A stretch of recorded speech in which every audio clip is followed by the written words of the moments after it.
Well, hello, Bruce Cooper, 12 Sports, alongside Jeff Snyder, executive producer of Cardinals Locker Room. And Jeff, we were hit with some news this morning. Sadly, the passing of Cardinals' longtime owner, Bill Bidwill. Bidwill, as you know, brought the Cardinals from St. Louis here to Arizona in 1988, and he's been a fixture. He's had some poor health in recent years, and we've seen his son, Michael, take the lead in terms of guiding the team, but it's certainly a sad day.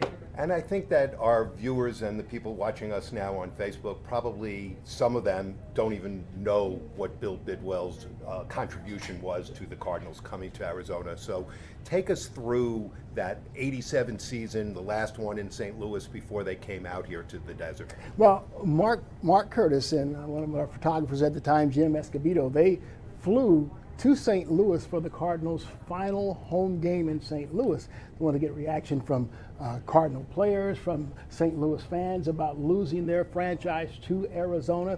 And then I remember here, I believe this is the spring of '88, the NFL owners approved the Cardinals' move to Phoenix. So there was Mr. B with the governor and everyone making that announcement formally that the Cardinals would be coming to Arizona. And let's say that legitimized Phoenix as a professional sports town, because at the time the only sports franchise Phoenix had known was that of the Phoenix Suns.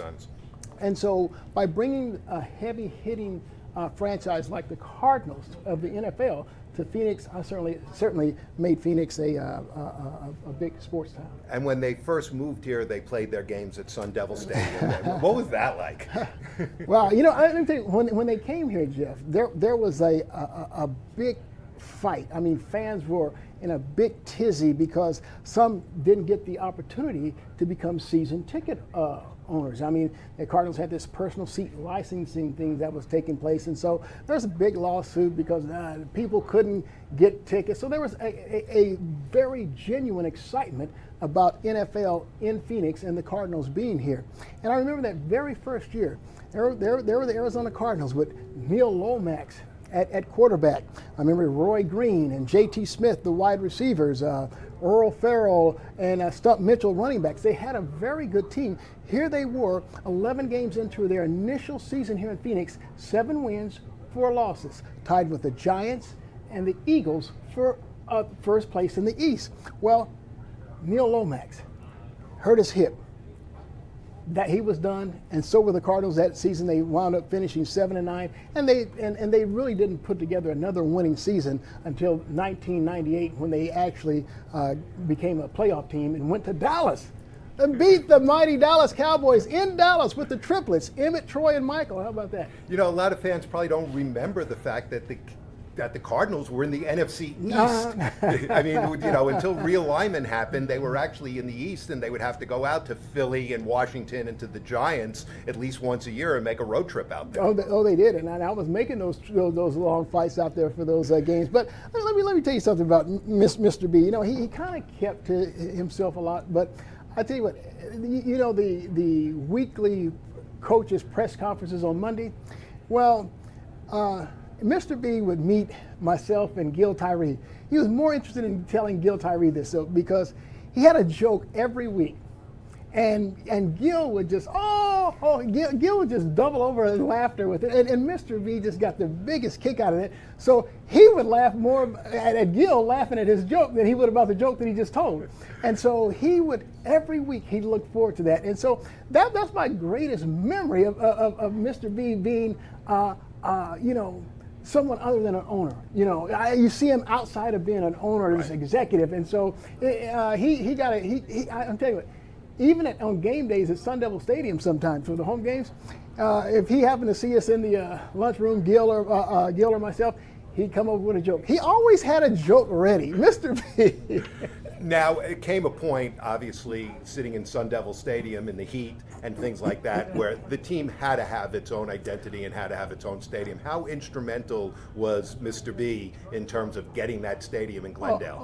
Look, when the Cardinals were going through their rough period after that first year and before they became a playoff team in 1988, I mean, losing year after year and sitting in that hot sun on a Sunday afternoon, it was not good. So the crowds were not good at best. Maybe if a visiting team like the Cowboys or the Packers or the Bears or Broncos came, you'd get a full house then. But then it would mostly be for fans of the other team that were in the building. So it was very important and imperative that the Cardinals come up with a dome stadium. And Mr. B and his son Michael, very instrumental in getting that done. And I think the playoff victory in 1998 over Dallas was a big impetus, a big boost in terms of helping to get that done.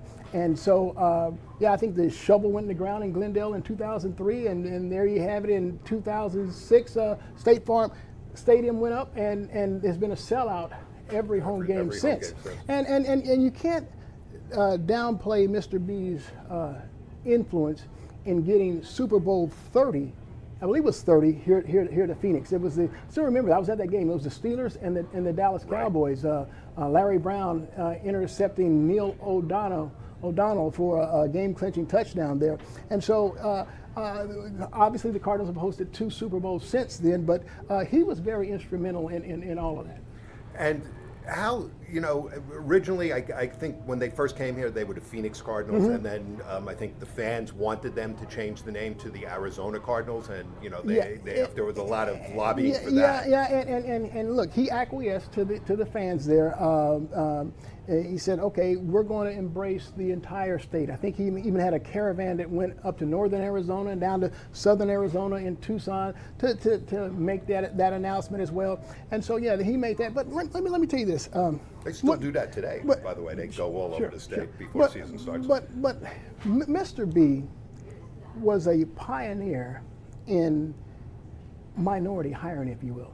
I remember when they first came here in '88, I met Bob Wallace. He was their general counsel and a guy that negotiated the contracts for him, black man. And Adele Harris. Who can forget Adele Harris? She was such a sweet, sweet lady. He made her the director of community relations. Love her to death. And I think she was the first minority female executive in the NFL.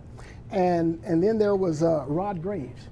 Rod Graves really reached out to me when I lost my son. Great guy. I love him to death. He was Mr. B made him the team's general manager. And there's Rod with the blessings of Mr. B hiring Dennis Green. So there you had a general manager, head coach, at the same time, same year, black leaders in those positions. And that had never, ever happened before in the NFL. I don't think it's ever happened since. A black GM and a black head coach at the same time. So he's very, very much looking to give minorities opportunities. And so he really, really, really stands out in that regard. And also, there was a relationship with him and the players. When they went to the Super Bowl that magical year in 2009, what was that like? You were there at that Super Bowl. What was his relationship with the players like? Well, I didn't get to see a whole lot of Mr. B with the players during that Super Bowl. They had like media day opportunities and stuff in which Mr. B always stood in the background, allowed the players to get a shine. He wasn't Jerry Jones. He wasn't the guy that clamored for the mic. And so, I'll have to leave that to the players themselves. But look, Mr. B was a very, very proud man, and he always looked out for fans. He wanted to make sure that they got what he wanted, comfortability, enjoyability, and a good product on the field. And it was a challenge to get that good product on the field, though. Okay. We have any callers or texts? That's it? You guys covered all of it. All right. Sounds good. Take care.